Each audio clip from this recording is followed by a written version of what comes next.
dalam konteks NU ini kan saya melihat terjadi satu situasi yang dalam tanda kutip krisis. Krisis ini bisa kita lihat dari terjadinya konflik secara berkesinambungan dari satu fase yang menurut saya sangat krusial bagi NU. Tapi NU tidak mampu mengambil peran dengan baik karena terlibat konflik di dalam ini. Kalau kita memiliki 100 juta warga NU, mungkin angka 1000 bagi 100 juta ini kecil. nggak banyak. Jadi ini masalah pengorganisasian. Bukan masalah number of money they have, tapi masalah pengorganisasian.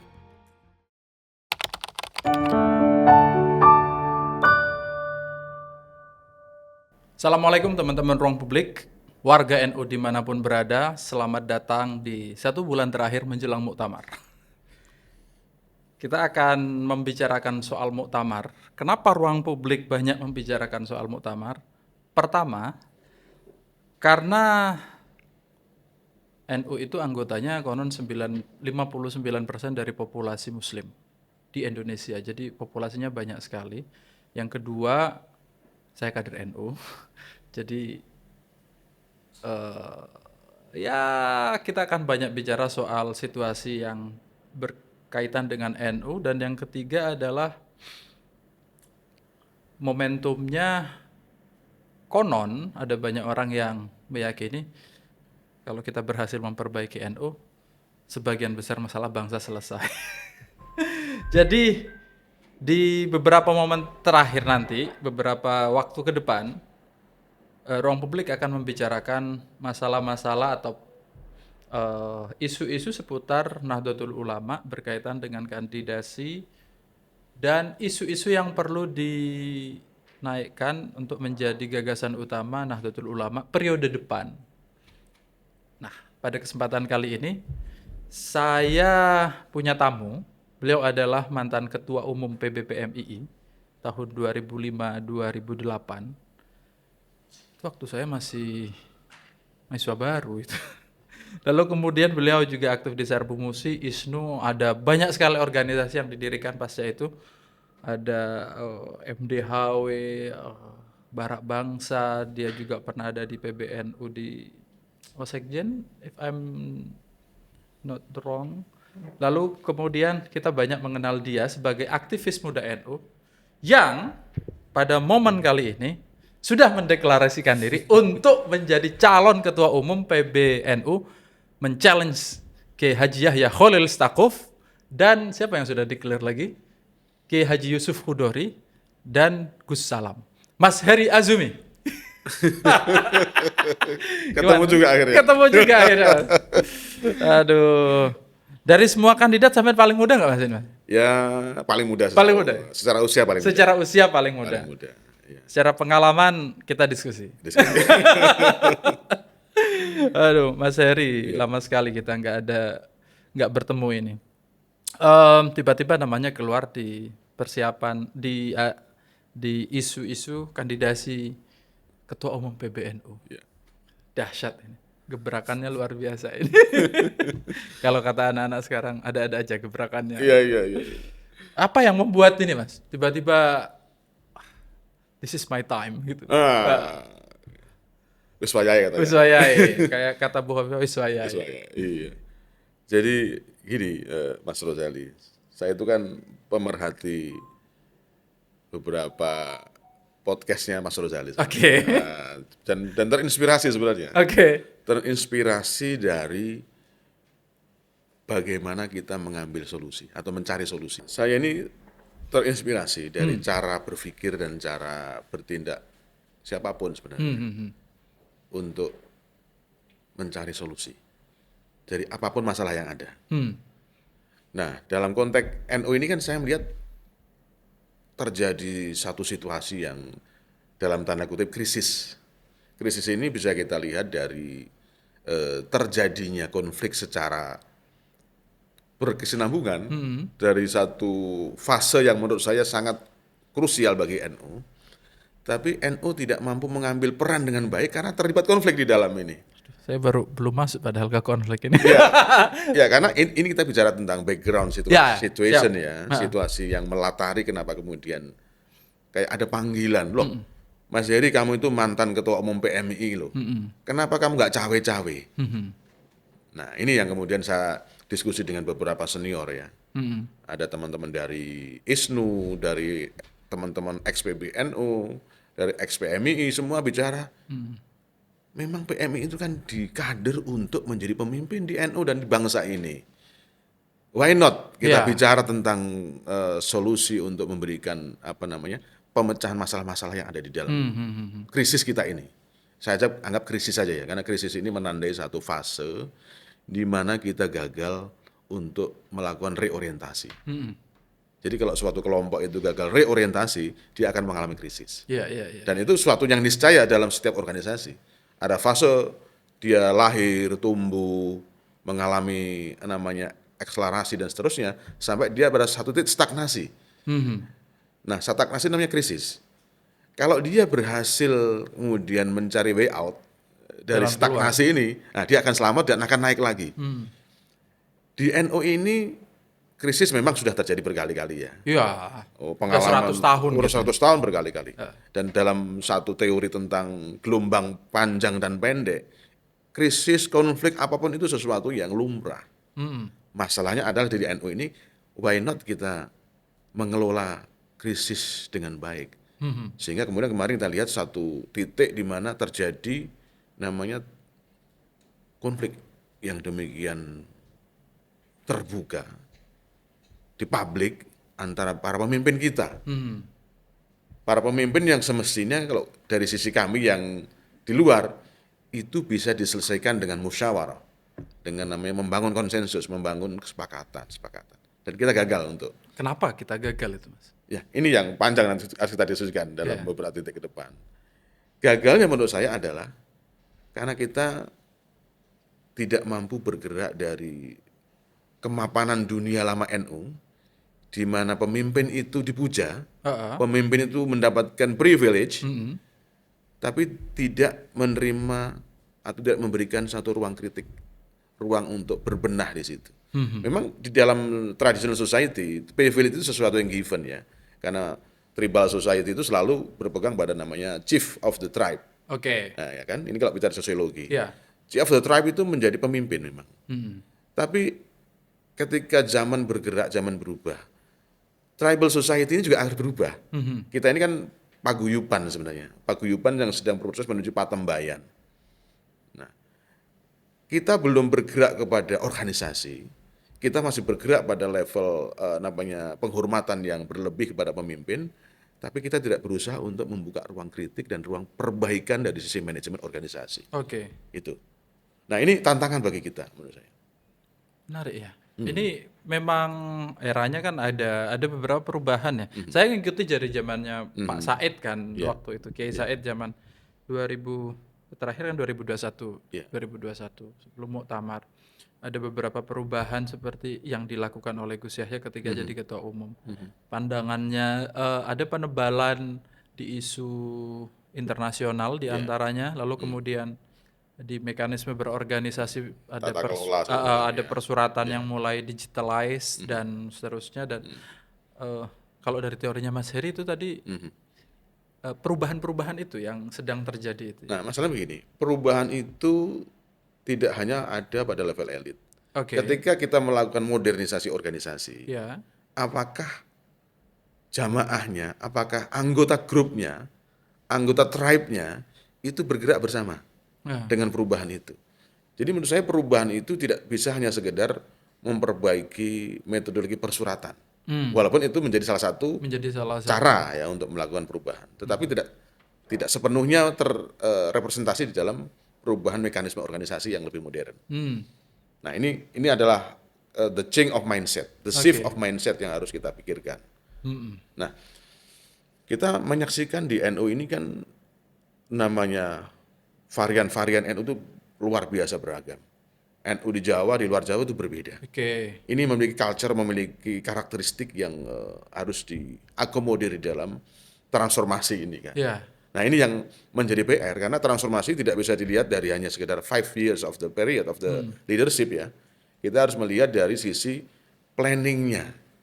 Nah kita kalau menyebut planning di NU ini kan agak tabu ya karena planning itu hampir selalu dianggap kosakata modernis, kosakata atau di luar tradisi kita planning. Kita selalu pertama adalah pasti barkah, minta berkah, barokah, tabarruk, ya kan.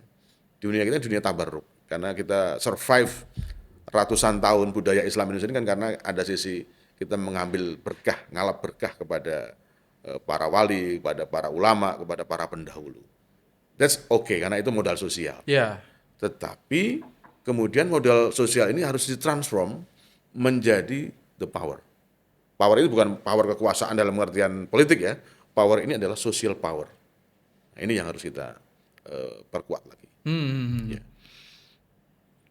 Ya, memang salah satu mungkin kekayaan atau juga ketidakkayaan ya yang disampaikan tadi karena diantaranya kan misalnya tanpa memplanning yang bagus akhirnya kita gagal mengeksekusi dengan sistematis ya. Ya. Ada statement siapa yang gagal merencanakan berarti dia sedang merencanakan kegagalan. Betul.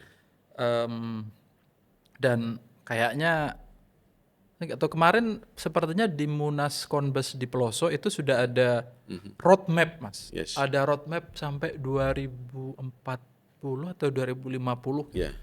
Jadi sudah ada roadmapnya. Ya. Jadi kalau dibilang NU, PBNU dalam hal ini tidak terbiasa merencanakan, kemarin itu udah merencanakan Powanjang Mas.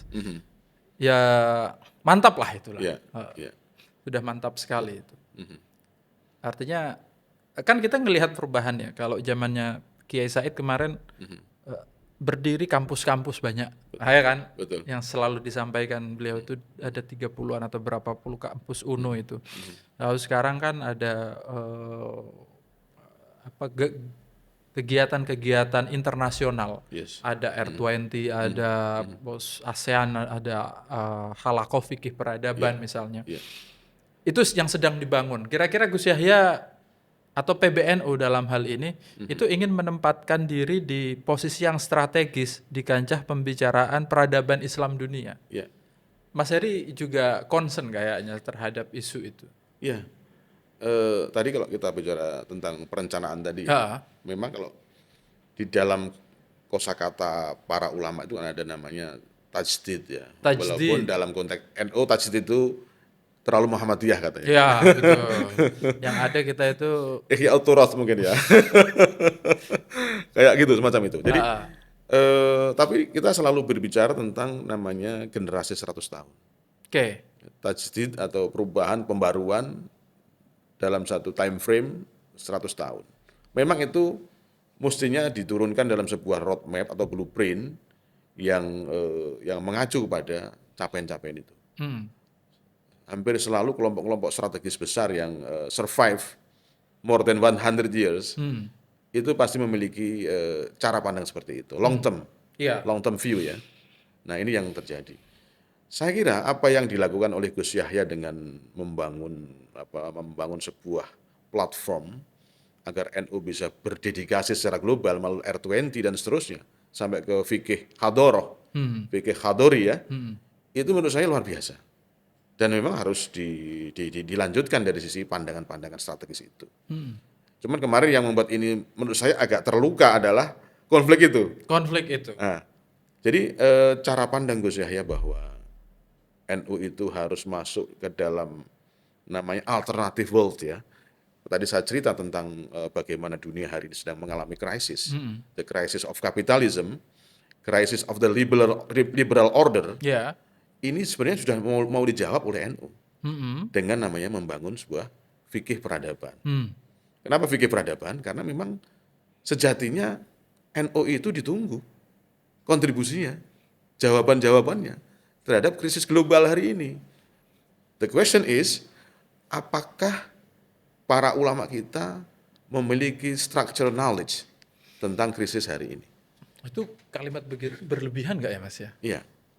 Misalnya kayak kita itu ditunggu karena di dalam kancah peradaban dunia kayaknya saya nggak melihat kemampuan NU untuk berkontribusi di situ. Infrastrukturnya belum kelihatan. Misalnya dia punya kampus terbaik dunia yang bisa nge-influence pengetahuan banyak orang atau lembaga riset atau semacam ya sesuatu atau media yang sangat besar yang bisa menginfluence peradaban dunia. Kita jangan minder dengan kemampuan kita ya. Saya tidak minder, cuman saya lebih realistis dalam Ya, hal ini. oke, saya coba jelaskan.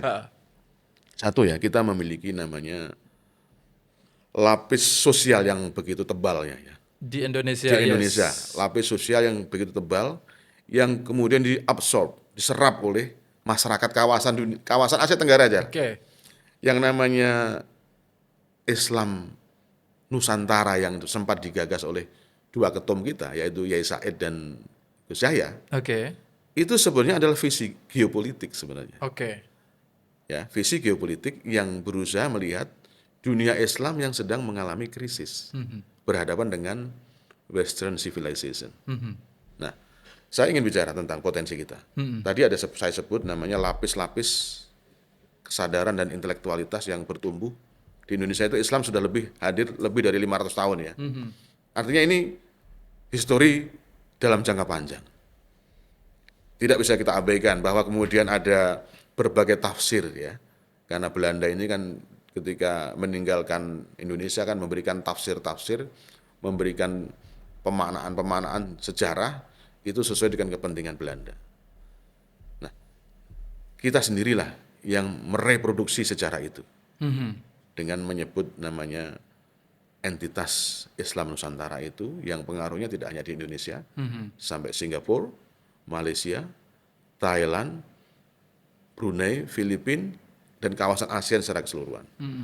Artinya apa? Ini legacy. Ya. Legacy yang bisa digunakan untuk leverage kita ke panggung global. Ingat ya hari ini bahwa Indonesia itu menduduki satu takdir historis yang luar biasa. Yakni kita berada dalam lintas Indo-Pasifik. Ya. Ya, Lautan Hindia dan Lautan Pasifik. Pasifik. Ini disposisi yang luar biasa bagi kita. Yang mana kemudian seluruh peradaban dunia, seluruh persebaran peradaban, mau peradaban Sinik, mau Indik, mau Barat, semua melalui jalur Nusantara ini. Mau jalur rempah, mau jalur sutra maritim, apapun namanya, itu pasti akan melewati Nusantara. Nah, belum lagi kita bicara hari ini, kalau kita bicara NU memiliki lebih dari 35 cabang internasional. Di mana cabang-cabang itu masuk dalam berbagai komunitas internasional. Iya. Ya.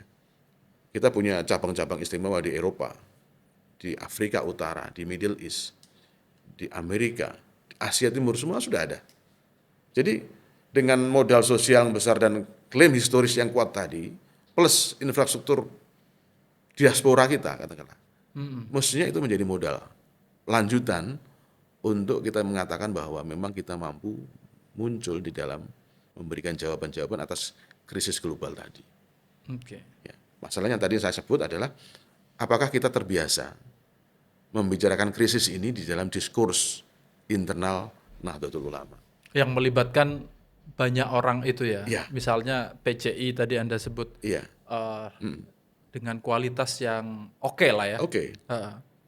Iya, kayaknya itu memang belum ada ya platform untuk membicarakan itu secara intensif. Iya, karena sumber daya manusia ini tidak bisa ditahan lagi. Kalau kita lihat teman-teman di ISNU misalnya, saya tanya ke beberapa senior saya di ISNU, today we have more than 3,000 professors. 3.000 profesor ini jumlah yang luar biasa. Kemampuan dan background-nya itu sudah menunjukkan bahwa NU bukan lagi simple society. NU adalah kompleks society yang mampu memberikan jawaban tidak hanya urusan agama, tapi juga urusan-urusan strategis yang melibatkan mestinya banyak kelompok lain. Nah, tentunya NU tidak ingin menjadi dominan atau mendominasi di dalam faktor-faktor itu. NU hanya perlu memperluas kolaborasi dengan semua kelompok. Nah, itu. Kenapa itu tidak terjadi sekarang, Mas? Ya mungkin karena konflik kemarin membuat mata kita tertutup. Jadi saya kira konflik itu juga bagian dari upaya untuk membuat horizon kita itu terbelah, membuat kita tidak lagi mengerti apa yang mesti diprioritaskan. Dan tentunya kalau kita bicara lebih konspiratif ya memang NU ini terlalu menakutkan gitu loh. Untuk menjadi besar dan pinter. Ya itu, saya kira itu sesuatu yang harus kita munculkan ke publik bahwa kita ini siap berkolaborasi dengan siapapun. Kita tidak menjadi aktor atau faktor yang menakutkan. Kita ini friendly bagi siapapun di Indonesia ini, dan bahkan friendly bagi teman-teman yang selama ini dianggap menjadi masuk ke arena konflik di level global. Itu. Bab pertama ini sudah seberat ini kalau sama Mas Heri. Ya saya ingat dulu kita mungkin ada beberapa masa momen kita bisa diskusi sampai pagi ya Mas. Iya. Membicarakan hal-hal begini, terutama membicarakan NU. Iya. Tapi sejak saat itu sampai sekarang NU masih belum banyak perubahan, Mas. Saya mau masuk ke warga. Beberapa hari belakangan ini untuk menghadapi diskusi ini,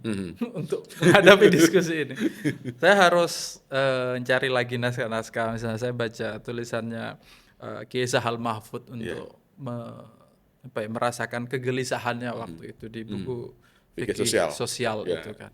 Di mana Kiai Sahal itu sangat gusar terhadap isu kesejahteraan. Sampai dia itu mengupayakan agar zakat, infak, sedekah itu dielaborasi atau direkayasa dalam konteks yang positif untuk bisa lebih produktif. Misalnya dia menyontohkan, dia memberikan zakat, infak, sedekah sama orang di Pati agar bisa halal dijadikan sebagai becak waktu itu biar dia bisa ngebecak. Karena waktu sebelumnya dia ngebecak, becaknya punya orang lain atau punya orang lain. Nah, di saat ini warga NU kita itu seperti warga masyarakat miskin pada umumnya. 59% dari populasi muslim itu warga miskin itu kebanyakan. Itu ada di angkanya, baik dikonfirmasi di datanya Alfara, pengeluaran rata-rata warga NU itu 1 sampai 2 juta satu bulan, terus pendidikannya adalah SD dan SMP. Muhammadiyah itu ada SMA dan kuliah. Saya tidak setuju kalau Gus Yahya bilang kita nggak usah ngebandingin sama Muhammadiyah sebagaimana video yang viral. Ini faktor kesejahteraan, jadi harus tetap dibandingkan. Nah, punya nggak Mas kira-kira gambaran bagaimana sih kita berpartisipasi untuk meningkatkan kesejahteraan itu? Mengingat sekarang kan tadi Anda menyebut potensi-potensi. Anda bilang kita punya pasukan dan kita punya resource besar. Resource kita miskin, Mas. Terus pendidikannya itu nyun sewu, rendah. Mungkin kalau ada 3.000 orang yang profesor, saya nggak tahu ya kenapa banyak sekali, tapi impactnya apa impactnya selama ini gitu ya terhadap terutama kesejahteraan. Mungkin karena saya terinfluence sama bukunya Kiai Sahal yang terakhir saya baca itu soal kesejahteraan. Gimana Mas Heri bercerita narasinya soal kesejahteraan warga NU? Ya memang kalau kita bicara statistik seperti itu, bicara tentang number number selalu matters dalam statistik. Tapi di dalam problem solving kita juga harus melihat namanya culture. Karena number itu hanya menjadi indikatif tentang quantity, tentang modeling dan sebagainya. Tapi untuk namanya reality, kita harus masuk ke dalam model kita sendiri. Nah, tadi memang satu sisi kita juga harus membuat sebuah benchmark ya. Seperti Muhammadiyah juga punya benchmark. Tapi dalam sisi NU ini benchmarknya agak unik ya. Kalau kita menyamakan modeling organisasinya dengan Muhammadiyah memang from the beginning sudah berbeda. Muhammadiyah itu from 1 to 100. NU from 100 to be 1. Sudah banyak namanya ulama berkumpul menjadi satu, namanya Nahdlatul Ulama. Kalau Muhammadiyah from Kiai Ahmad Dahlan menjadi banyak. Nah ini cara berpikirnya harus disesuaikan dengan modeling ini. Nah Muhammadiyah mungkin dari secara struktur lebih comment base ya. Top down-nya bisa jalan. Kalau NU bukan comment base, solidarity base dan musyawarah. Karena ini from the beginning sudah bicara tentang bagaimana kita membangun sebuah organisasi yang bisa mengayomi pondok-pondok dan cara beragama masyarakat Indonesia yang quote-unquote dianggap klasik dan tradisional tadi. Nah, demikian pula dalam kesejahteraan ya. Kan banyak orang mengatakan bahwa berapa sih aset NU? Kalau kita bicara aset resmi, memang bisa dicek dana abadi NU ada berapa sih hari ini? Gak tahu, Mas. Kita belum pernah mendengarkan pengumuman resmi. Oh, Iya. aset NU itu 1 triliun, 2 triliun, 100 triliun, belum pernah dengar. Selalu kita bicara anggota kita 100 million. Dan itu pun dari survei orang lain, bukan Survei dari orang lain. kerjaan kita sendiri. Nah, disitulah kemudian kita perlu membuat sebuah sensus. Sensus resmi anggota NU dari sudut pandang kita sendiri. Saya nggak mau bicara bahwa mayoritas warga NU pendidikannya SD SMP ya. Tapi semua itu adalah manusia. Ya, Semua itu adalah human yang memiliki hak hidup, memiliki martabat, memiliki namanya masa depan. iya, saya juga nggak bilang nggak memiliki itu juga, Mas. Artinya begini, saya ingin mengatakan bahwa kalau kita memiliki 100 juta warga NU, Ya, mungkin angka 1000 bagi 100 juta ini nggak kecil. ya Dianggapnya. kecil, nggak banyak. Jadi ini masalah pengorganisasian, Oke. bukan masalah number of money they have, tapi masalah pengorganisasian. Saya sempat ketemu dengan sahabat-sahabat saya di Ahmadiyah. Mungkin anggota mereka nggak banyak ya. Ya. Anggotanya mungkin sekitar 3 juta. Saya tanya, dalam 1 bulan Anda bisa ngumpulin uang berapa dari jamaah? Saya sangat terkejut. 1 bulan bisa collect 100 billion rupiah. Satu 1 bulan. 100 miliar rupiah. 100 miliar. Iya. Artinya apa? Ini masalah pengorganisasian, bukan masalah jumlah. Jadi Jumlah berapapun itu asalkan diorganize, itu matter bagi kita. NU sekarang belum berhasil untuk mengorganize hal Karena semacam tergoda untuk menjadi Muhammadiyah. karena tergoda untuk menjadi Muhammadiyah, Organisasi modern, organisasi modern. pola-polanya ya. Oke. Ya, karena begini, Jadi yang paling cocok untuk mengonsolidasi kekuatan finansial buat NU adalah ada 2 model yang harus diintegrasikan, Ha-ha. yaitu pendekatan yang pertama pasti karena organisasi adalah top down. Tapi yang kedua adalah yang horizontal, yang horizontal di bawah. yaitu wilayah yang tadi saya sebut sebagai awal berdirinya NU, yaitu para ulama ini itu adalah backbone utama NU sebenarnya. Oke. Bukan organisasinya, organisasi adalah melaksanakan. Tapi backbone yang tidak boleh diabaikan adalah ulama-ulama ini. Yang semakin ke sini semakin kompleks sebenarnya. Nah, pertanyaan saya adalah apakah organisasi NU telah memperlakukan para ulama ini secara proper atau belum untuk pengorganisasian? Karena kalau hanya bicara tentang saya pemegang kuasa SK, Ya. ini akan menimbulkan namanya rejection, penolakan komunitas yang lebih besar tadi, yang tidak hanya vertikal, tidak hanya top down, tapi juga horizontal. Misalnya gini, terjadi suatu konferensi cabang, suatu daerah, suatu cabang, yang A menang. Ya, secara organisasi menang, tapi implikasinya adalah ini tidak bisa mengakomodir seluruh kekuatan yang ada di situ. Karena itu kemudian yang saya tawarkan adalah kita harus naik satu level. Naik satu level bahwa satu ya pasti tentang masalah kita melihat diri kita sendiri tadi. Jangan kita ingin menjadi Muhammadiyah untuk mengorganisir NU. Kita harus menjadi diri kita sendiri di dalam melihat organisasi tadi. Nah, ini ada pendekatan baru. Karena secara teori modern selalu bicaranya adalah top down approach. Kita structural approach. Itu tidak bisa menyelesaikan seluruh problematika yang kita hadapi hari ini. Terkait dengan bagaimana kita mengaktifasi 100 mungkin 50 juta member yang kita punya. Jadi ini harus kombinasi dari modern tapi juga network society. Betul. Karena ini kaitannya dengan penting ditanyakan karena ini berkaitan dengan cita-cita independensi NU yang independen dari kekuatan politik, kekuatan intervensi dari orang lain, dari kelompok lain, dari kepentingan lain, dan mungkin juga entah godaan-godaan yang lain gitu ya. Em, jadi biasanya kan kita menganggap agar independen kita harus punya resource sendiri, kan gitu. Kalau kita bergantung sama orang lain, kita nggak akan independen. Boleh saya ya?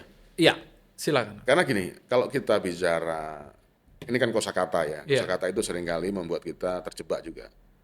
Apa sih independen itu? Apa independen? Apa independen itu? Karena gini, kalau di era sekarang ini, independent society itu harus terkait dengan namanya satu model kolaborasinya. Tidak mungkin satu kelompok itu independen. Dunia pun tidak ada yang dunia independen hari ini. Iya. Interdependence. Interdependen. Jadi konsep interdependen lah yang harus kita pakai, bukan dependent, independensi. Iya. Independen itu adalah secara teori memuaskan, Tapi tetapi secara prakteknya prakteknya itu sebenarnya kita harus tidak mungkin ya. tidak mungkin. Kita adalah interdependence. Kita bisa belajar dari Muhammadiyah satu sisi, bisa belajar dari Katolik satu sisi, bisa belajar dari kelompok Buddhis satu sisi. Semua adalah bagian dari namanya khazanah, modal-modal yang sudah disiapkan di depan mata kita sebenarnya. Kalau kita bicara independen, pasti kita akan bicara NU melawan negara misalnya. Kita nggak mau diintervensi negara misalnya. Sementara kita melihat bagaimana kita setiap hari ngundang bupati, ngundang gubernur, ngundang presiden. Iya. Nah, pendekatan jangan dibikin kaku. Bahwa di dalam konteks mengembangkan NU ini kita harus lebih open di dalam mengembangkan kolaborasi.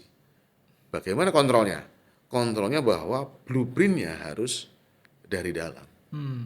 Blueprintnya harus dari kita sendiri. Nah, itulah tugasnya para intelektual NU, tugasnya para pengurus NU untuk merumuskan ini semua, menyesuaikan dengan namanya para ulama, karena ulama ini memiliki tadi power sosial yang nggak bisa dikikis. Dari waktu ke waktu bahkan makin kuat itu. Jadi intelektual dan ulama ini harus bersatu untuk merumuskan apa yang mungkin dilakukan dalam jangka pendek, jangka menengah, dan jangka panjang. Baru kita bicara independensi. Kalau kita belum mencapai ini dan dari awal kita sudah independensi, nggak mau ketemu orang lain, ya udah, opportunity tertutup gitu kan. Kan kita nggak pernah di fase itu ya, nggak pernah di fase tidak mau ketemu orang lain. Maksud saya adalah begini, dan semua orang juga memahami. Misalnya di aspek misalnya, Gus Yahya mengatakan program NU itu hanya bisa jalan bersamaan dengan program pemerintah. Lalu kemudian beberapa orang juga melontarkan kritik, kenapa NU tidak pernah bicara soal hal-hal yang kritis terhadap pemerintah? Karena dianggapnya dia tidak punya independensi dalam gerakan, dalam berpikir, sehingga sangat bergantung sama pemerintah. Karena itu tadi misalnya sangat dekat dengan bupati dan yang lain seterusnya, sehingga tidak terlihat kritisisme gerakan kelompok sipil, gagasan-gagasan civil society dari kelompok-kelompok NU. Itu yang dimaksud. Mas Heri melihatnya seperti apa soal itu? Ya, kalau saya melihat sepanjang sejarah kan NU itu mengalami pergulatan ya. Pergulatan dekat dengan Orde Lama, Bung Karno, Mbak Wahab misalnya kan dekat sekali dan memberikan impact yang luar biasa terhadap kebijakan-kebijakan Bung Karno, terutama terkait dengan Islam, NKRI dan seterusnya. Di era Pak Harto juga begitu, para ulama kita ini mengalami memang pasang surut hubungan dengan Pak Harto. Ada konflik, ada ketegangan, tapi juga ada satu sisi kemudian ada musyawarah di situ, ada konsensus yang dicapai bahwa kita harus Pancasila sebagai asas tunggal misalnya di dalam berorganisasi. Di era reformasi kita pernah mempunyai Gus Dur yang walaupun singkat tapi perannya sangat diakui di panggung global, di panggung nasional. Nah, ke sini kita kalau kata Gus Dur itu yang dibutuhkan dari NU itu kan selama ini hanya sekedar fatwa. Fatwanya. Oh, fatwa NU mendukung pembangunan. Fatwa NU mendukung pembangunan PLTN misalnya. apakah kita mampu bergerak lebih tinggi dari itu?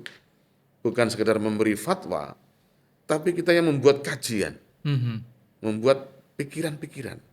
Indonesia ke depan itu seperti apa? Kita butuh apa? Nah, itu saya berharap kan muncul dari ISNU sebenarnya, karena ISNU ini kan kalangan intelektual yang basisnya santri, kira-kira gitu.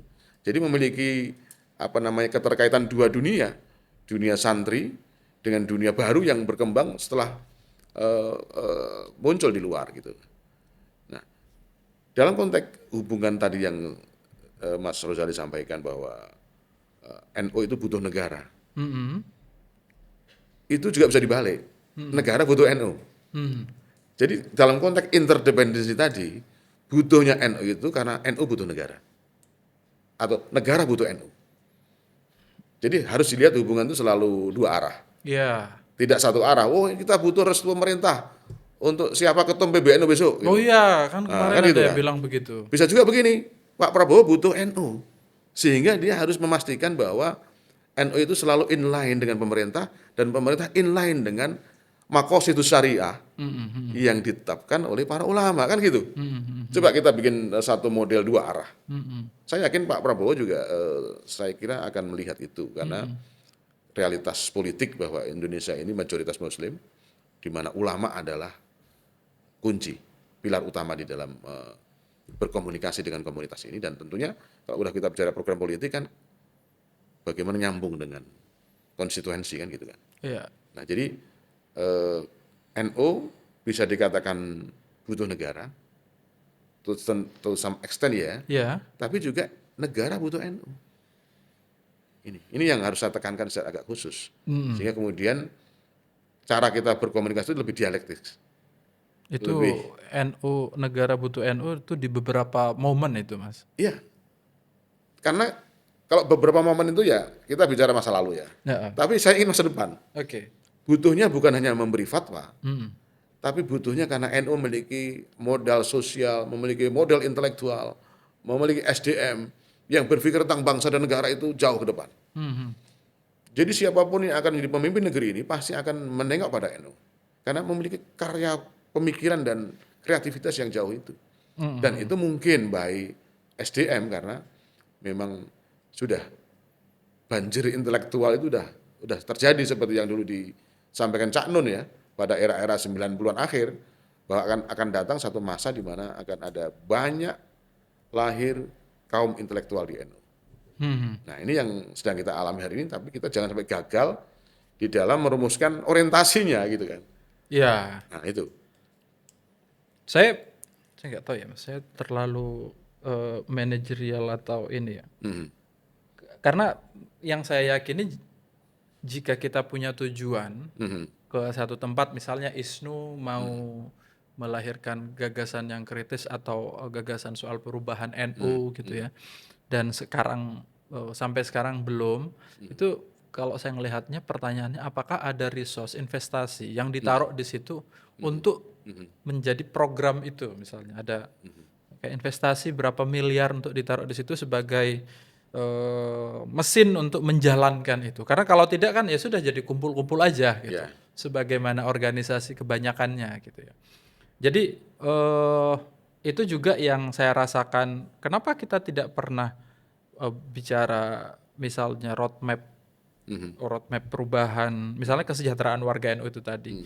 Dari sekarang katakan 5.000 misalnya ikut warga, ikut GDP per kapitanya orang Indonesia 5.000. Kapan kita akan menentukan nyampe ke 7.000 misalnya, tahapan-tahapan itu. Karena kita tidak pernah punya project yang independen dan punya duit untuk ditaruh di situ untuk melahirkan hal-hal semacam itu. Anyway, nah sekarang di situasi sekarang Mas di Indonesia, termasuk warga NU, kita kan mengalami banyak tantangan. Ini hubungan warga NU atau hubungan NU dengan pemerintah itu tadi kan naik turun ya. Di Indonesia itu saat ini ada banyak tantangan secara finansial dan secara ekonomi. Misalnya yang pertama adalah kita tahu nilai rupiah kita sangat turun. Sekarang berapa? 17.900 Mas ya? Ya, sekitar itu. Terus kemudian tantangan ekonomi yang lain tergambar dari IHSG, harga BBM itu naik. Mas Heri tentu tidak pakai Pertalite kan, pakainya Pertamax atau Dex misalnya yang 20 ribuan itu, Iya. dan itu kerasa di semua orang. Dan ada kasus, ada program MBG yang besar sekali 200 triliunan dan menjadi sarang korupsi. Saya bicara sarang itu karena dia 3 pemimpin tertingginya itu masuk kasus dan dianggap kita banyak orang yang merasa membutuhkan keberadaan NU Iya. sebagai lembaga kelompok sipil dalam hal ini untuk Iya. ikut menata negara ini, kondisi negara. Iya. Apa pandangan Mas Heri soal itu? Kita lihat dulu background positioning, background berpikirnya Pak Prabowo dulu ya. Oke. Jadi Pak Prabowo ini memiliki mimpi tentang social welfare ya. Social welfare ya. Social welfare yang betul-betul terasa karena memang dulu Pak Mitro, bapaknya Pak Prabowo itu kan punya program benteng ya, yaitu ekonomi kaum pribumi diperkuat kira-kira gitu, dengan pendekatan afirmatif. Oke. Ya, itu kan. Kemudian Pak Mitro juga sempat menjadi arsitek ekonomi Orde Baru kan, Betul. bersama Pak Ali Wardana dengan lain-lain banyak Betul. murid-muridnya beliau. Artinya apa? Pak Prabowo ini punya historical background era namanya revolusi dan era pembangunan. Iya. Nah, saya kira ini sebuah sintesa yang luar biasa tentang bagaimana mengorganize kesejahteraan. Kalau di era Orde Baru kan kita bicara pertumbuhan ekonomi, stabilitas keamanan, dan pemerataan kan. Nah, ini saya kira satu mata rantai yang ingin kemudian diwujudkan dalam bentuk direct welfare kepada masyarakat. Nah, MBG saya kira itu juga dijiwai oleh semangat itu. Setuju. Semangat untuk langsung agar rakyat merasakan. Masalah teknis kita bisa berdebat ya, tapi masalah goal-nya, masalah background-nya kurang lebih seperti itu. Nah, kita jumpai hari ini memang banyak terjadi penyelewengan, banyak korupsi sendiri yang dibongkar oleh Pak Presiden. Saya kira itu sesuatu yang harus didukung. Jadi upaya untuk melakukan pembersihan, melakukan good management, melakukan pengawasan yang baik itu juga harus dihargai. Tetapi bahwa penegakan hukum terjadi secara konsisten itu saya kira sesuatu yang juga menjiwai harus diapresiasi lah ya. Karena berusaha menjaga agar program ini yang tujuannya baik tetap baik sampai ujung. Ya. Bahwa kritik ya. Kenapa sih nggak langsung di sekolah, kenapa sih nggak langsung dirasakan oleh rumah tangga kepada ibu-ibu hamil, ya itu bagian dari diskurs yang saya kira terus harus dikembangkan cara implementasinya di level organisasinya gitu kan ya. Itu termasuk koperasi Desa Merah Putih itu kan itu sebagai solusi dari namanya mata rantai distribusi kita yang terlalu panjang, terlalu banyak middleman-nya, middle aktornya yang kemudian membuat barang langka atau tidak langka itu bukan pada suplainya tapi pada logistiknya, pada aspek di tengah-tengah ini. Nah ini yang juga harus kita berikan kesempatan buat Pak Prabowo untuk mewujudkan itu. Karena kita tahu bahwa perubahan tidak bisa di-create hanya dalam 1 tahun. Sistem yang sudah established ini dicoba dirombak dan Pak Prabowo sedang berjuang untuk itu. Gitu. Masalahnya adalah apakah rakyat cukup sabar untuk mendapatkan direct benefit dari situ. Nah ini yang harus kita jawab melalui pendekatan komunikasi kan gitu. Nah, kurang lebih begitu. Oke. Nah, NU di dalam konteks ini tuh Mas, di dalam konteks ini memang jadi dianggapnya oleh sebagian orang, memang ya kalau bahasa sampean tadi sabar atau enggak sabar, NU itu dianggap terlalu sabar katanya itu, dianggap terlalu sabar. Kemarin memang ada keputusan bahwa di Munas Konbes itu ada keputusan MBG itu apa ya, keputusan saya lupa ya Allah. Dia membahas MBG dan diantaranya itu menganggap value-nya bagus, tapi kemudian perlu ada perbaikan-perbaikan Ya. yang cukup mendasar di dalam tata kelolanya Iya. seperti itu. Sehingga banyak orang menganggap, wah ini sempat ada memang bisa dikatakan fitnah ya bahwa PBNU itu punya dapur. Hmm. Sehingga dianggapnya, oh wah itu karena punya dapur sehingga dia nggak kritis katanya Iya, gitu. iya, iya. Dibantah bahwa PBNU itu nggak punya dapur, yang punya adalah pesantren dan lembaga-lembaga yang di bawah NU yang mendistribusikannya ke situ. Sampai Gus Yahya bersumpah, demi Allah atau gimana gitu. Pokoknya bersumpah lah Gus Yahya itu bahwa PBNU itu nggak punya itu. Iya. Nah, ini background diskusi-diskusi kita. Soal tadi adalah situasi di NU, situasi nasionalnya seperti itu. Dan ada juga situasi global tadi yang sempat disinggung sama Mas Heri ya, soal bagaimana NU bisa berperan di tataran intelektual dunia ya Mas. Iya. Memiliki apa ya, punya peran di situ. Iya. Tapi Mas, saya punya pertanyaan. NU yang seperti apa yang dibayangkan oleh Mas Heri? Katakan Mas Heri jadi ketua umum PBNU. Satu periode itu kurang lah. 2 periode deh. 2 periode. 2 periode. 10 tahun itu Iya. waktu yang relatifly cukup untuk mengubah, untuk membuat satu perubahan lah ya. 5 tahun masih ngapa-ngapain kena konflik, wah masih mundur lagi. Iya. Kira-kira apa gambaran NU yang bisa kita bayangkan bareng-bareng setelah Iya. 10 tahun menjadi ketua umum kira-kira? Iya. Pertama begini, kita memiliki ortodoksi tadi ya, Oke. dalam bentuk keulamaan, Yes. kepesantrenan, Ya, itu sebagai pilar utama kita. Itu capaian historik yang luar biasa. setuju. Bahwa hari ini ada kritikan kepada pesantren, ada namanya serangan kepada pesantren, itu lumrah.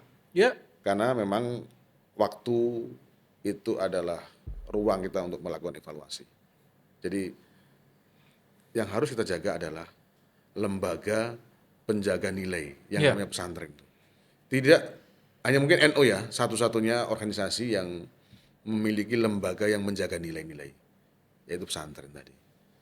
Tanpa pesantren kita nggak bisa membayangkan Islam Indonesia, nggak bisa membayangkan itu. Oke. Karena from usia muda, usia kecil, udah berhubungan dengan kiai, berhubungan dengan kiai dalam segala jenis bentuknya ya, entah guru ngaji, entah kemudian kiai langgar, kiai kampung, segala macam. Mereka ini adalah infrastruktur penjaga nilai ala Nahdlatul Ulama yang harus diberikan apresiasi pertama-tama.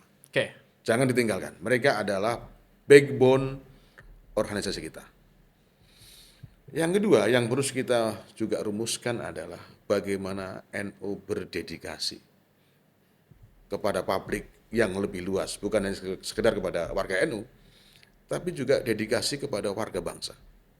Jadi orang kalau ngelihat Mas Rozali muncul, bermanfaat kepada seluruh bangsa, dia nggak nanya Mas Rozali orang NU atau bukan. Tapi benefit tadi, khairun nas anfa'uhum linnas kan. Yeah. Jadi tidak akan bicara agama, nggak bicara tentang organisasinya, tapi ada kader yang namanya Rozali memberikan manfaat yang besar kepada bangsa dan negara Oke. dan pada dunia. Jadi yang harus dirumuskan adalah pada level apa dedikasi NU itu kemudian diistiharkan, disiarkan. Nah, ini hanya masalah waktu karena perjalanan sejarah sudah memiliki bahan-bahan yang cukup untuk menjelaskan itu. Kemudian di era yang lebih baru tentunya kita akan ditanya apa peran NU. Hampir di semua forum yang saya datang, apa peran NU dalam menentukan masa depan Indonesia. Ya. Nah, saya selalu menjawab bahwa NU ke depan itu NU yang lebih terbuka. Karena memiliki 2 dunia sekaligus, dunia lama dan dunia baru, bisa menyambungkan antara tradisionalitas dengan modernitas, bisa menyambungkan desa dengan kota, bahkan dunia. Jadi ini NU yang baru yang lebih berorientasi kepada namanya network, network society, masyarakat jaringan. Jadi dimanapun berada kita akan menemukan kontribusi warga NU. mau di kampus-kampus di Eropa, di Harvard, banyak sudah ada dosen-dosen NU di sana. Di Rusia, saya ada banyak teman di Rusia yang kemudian memiliki peran yang cukup baik dalam hubungan dengan government di sana. Nah, ini hanya salah satu contoh. Nah, yang juga kita harus ingat adalah bahwa mau tidak mau kita bicara kesejahteraan. Tadi sudah disinggung dengan inspirasi dan perintah dari Mbah Sahal Mahfud. Fikih itu ada fikih sosial. Ya. Jadi yang kita perhatikan adalah bagaimana membangun kesejahteraan yang sustain. Bukan sekedar kita kasih solusi, kasih makan hari ini, besok lapar. Nah, ini artinya apa? Kita harus memiliki mekanisme keuangan yang berorientasi kepada sustainability. Nah, sekarang ada namanya crowdfunding, ada namanya kalau di masyarakat keuangan Timur Tengah dan Eropa muncul namanya private office yang kemudian mewadahi orang-orang kaya. Saya yakin di NU banyak orang kaya loh sebenarnya. Banyak, Mas. Cuma adalah kita belum memiliki data orang kaya di NU itu. Ngaku nggak kalau disurvei ya? Iya. Jadi sebenarnya ini adalah fund management, wealth management, Wealth ala management. NU itu harus ada. Wealth management ala NU itu harus ada. Jangan hanya berhenti pada zakat, ya kan? Karena zakat itu bersifat nafs kan. Tapi yang lebih progresif lagi. Saya kira itu open. Kalau kita melakukan sensus tadi, kita bicara dari sensus dulu ya. Misalnya di satu cabang, kita bisa mendapatkan hasil sensus adalah orang kaya misalnya 100, orang miskinnya 100.000 misalnya. Kan dari structure ini kan kita bisa bikin suatu project kesejahteraan ala daerah itu. Nah, ini yang perlu kita susun adalah modeling. Model bisnis apa yang sustain, yang bisa melibatkan warga NU secara keseluruhan. Dengan crowdfunding tadi misalnya, mereka memiliki saham-saham atas usaha ini. Dan itu sebenarnya kan terjadi dalam beberapa platform digital kita kan. Ada namanya misalnya Goro, ada Goro itu salah satu platform gotong royong. Ada satu bisnis, dibuka opportunity orang untuk masuk sebagai investor. Oh gitu. Nah, di NU juga bisa dibikin begitu. Ya. Jadi warga NU itu sekarang harus mulai bicara investasi. Business investment, economic investment. Tapi rumusan bisnisnya harus terjamin keamanannya. Kemarin agar saya sudah wawancara sama itu Mas yang berhasil melakukan itu. PCNU Seragen. ya Dia bikin betul, ya Ma'ruf ya. Seragen Mart. Ya, Seragen Mart dan kebutuhannya adalah 3 miliar. Dia buka satu lembar sahamnya 200.000 dan itu dari warga semuanya. artinya ini modelingnya sudah jalan. Modelingnya udah ada. Tinggal kemudian upscale. Nah, memang problem selalu upscale ini. Ketika sudah pada level itu, apakah kemampuan manajerial kita mampu berdiri secara netral sebagai bisnis? Nah, itu otomatis harus dipisahkan dari entitas sosial politik NU menjadi entitas sendiri. Nah, itu karena menjamin pertanggungjawaban dan menjamin sustainabilitas tadi. Oke, jadi pertama adalah menjaga ortodoksi NU, yang kedua menemukan mekanisme dedikasi NU kepada publik itu seperti apa, target-targetnya dan seterusnya. Yang ketiga adalah mekanisme keuangan yang sustain. 3 hal yang, kalau yang pertama kan sudah ya, kita menjaga ortodoksi itu sudah menjaga. Bahkan ada di dalam kerangka pemilihan ahwa itu bagian dari ortodoksi itu.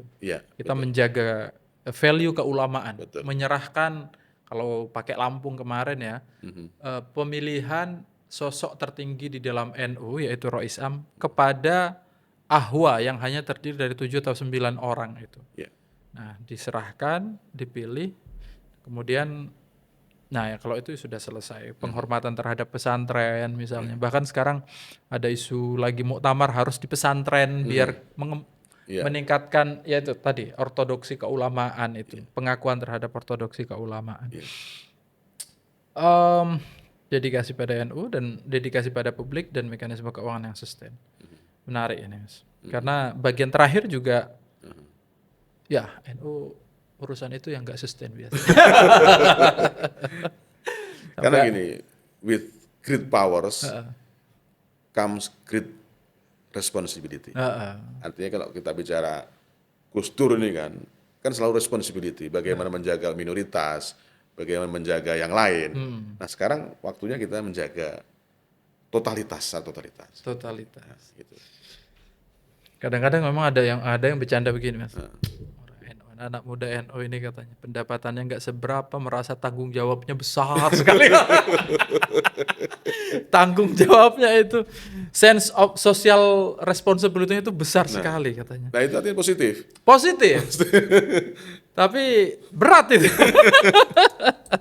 Karena kita diajari dari kecil hubbul waton minal iman. Hubbul waton minal iman, tadi hadis yang sudah disampaikan, Iya. khairun nas anfa'uhum linnas. linnas.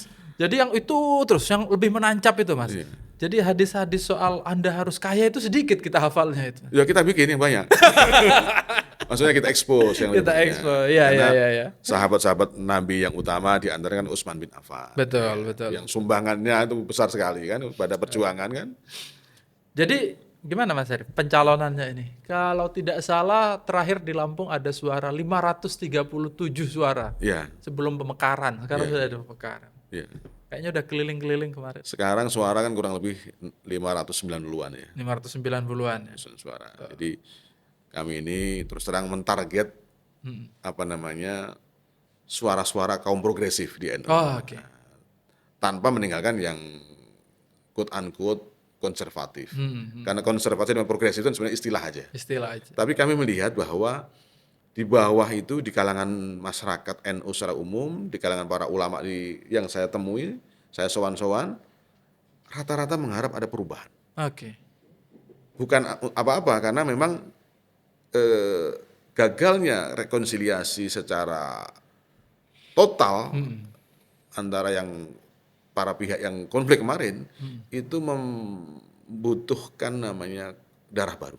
Darah baru, angin segar yang bisa memastikan bahwa organisasi ini tidak akan terjebak pada masalah yang sama di etapa berikutnya. Saya anggap ini etapa ya, perjalanan yang harus dilalui. Jangan sampai beban-beban ini mengganggu arah dan perjalanan 10 tahun ke depan kalau kita bicara 2 periode. Nah, jadi para kiai, para ulama yang saya sowan ini banyak yang menyampaikan harus semangat dan harus berhasil membawa NU pada fase pertama abad kedua. Kita bicara fase pertama abad kedua. Oh, iya. Yang memang panjang nih ya, 100 tahun ini kan panjang. Tidak bisa dilalui secara satu generasi, ini harus minimum berapa ketua umum tuh sampai 100 tahun ini kan. Ya, itu. Iya. Itu tadi saya appreciate kepada teman-teman PBNU yang membuat roadmap 50 tahun ya. Betul. Walaupun kalau dasar dari roadmap umum itu kan 100 tahun, nanti diturunkan dalam beberapa etapa pendek dan menengah yang harus disiapkan. Nah, banyak yang bisa kita pelajari dari perjalanan Tiongkok, perjalanan Amerika, perjalanan negara-negara Latin Amerika di dalam menemukan rute kemajuannya sendiri. Nah, itu. Dan Mas Heri sudah ditulis bukunya ini. Gus Heri Haryanto Azumi, Nahkoda Abad Kedua NU, Menavigasi Kebangkitan Baru Nahdlatul Ulama 2126, 100 tahun. Jadi kenapa kita menggunakan istilah nahko dan navigasi? Karena tadi saya bicara di awal adalah kita ini bergerak dari close society yang awalnya berorientasi ke dalam menjadi keluar. Oke. Karena selama kita tidak berorientasi keluar, kita akan terjebak dalam namanya kutukan. Jadi kutukan kita ini adalah kutukan landlocked mindset.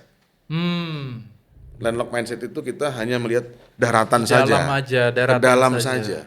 Sementara syarat-syarat kemajuan adalah berpikir keluar. Kita semua tahu bahwa peradaban Nusantara ini kan pernah sampai ke mana-mana di dunia. Iya. Jejak-jejaknya ada dalam artefak-artefak historis. Dan itu hanya terjadi kalau kita berorientasi atau melihat keluar. Sekarang mampu nggak NU dengan ikatan ortodoksi tadi, tidak lagi hanya berbasis pada tradisi agrarian society, tapi juga maritime society.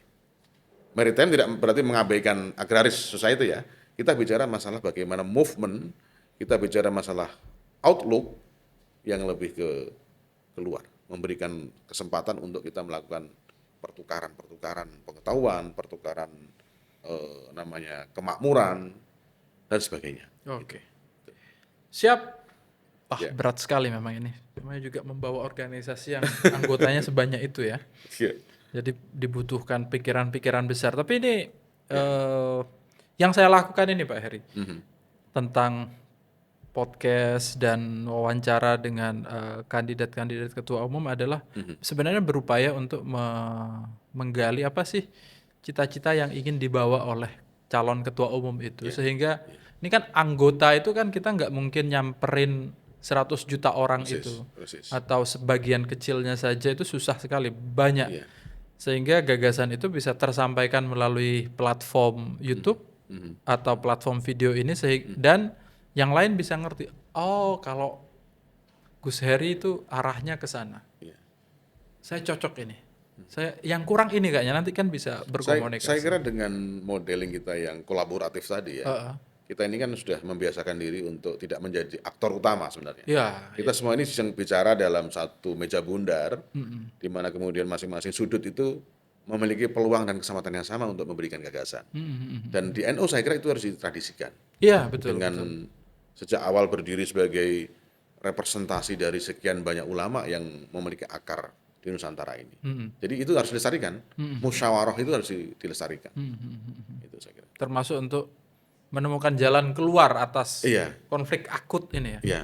Kan kita punya Bahsul Masail. Punya Bahsul Masail. Bahsul Masail itu membahas orang lain, Mas. Kalau sudah membahas konflik internal kayaknya kok susah ini ya. Yang perlu ke Jadi bukan hanya masail ad-diniyah, tapi harus masail ad-dunyawiyah juga. Ad-dunyawiyah, betul. Thank you Mas Heri atas kehadirannya. Terima kasih. Terima kasih Mas Sali. Teman-teman, demikian pembicaraan dengan Mas Heri Haryanto Azumi, salah seorang calon ketua umum PBNU yang bisa dikatakan paling muda, dan Anda bisa mengikuti pikirannya, gagasan-gagasannya tentang banyak hal, tentang Indonesia, tentang Nahdlatul Ulama terutama, dan juga tentang pemikiran Islam dunia. Bagaimana NU menempatkan diri di tengah-tengah perspektif-perspektif itu, dan Anda bisa jadi punya pemikiran berbeda. Jika menurut Anda ada yang kurang, silahkan disampaikan di kolom komentar sehingga kita bisa diskusi lebih lanjut. Kita ketemu di episode mendatang. Assalamualaikum warahmatullahi wabarakatuh.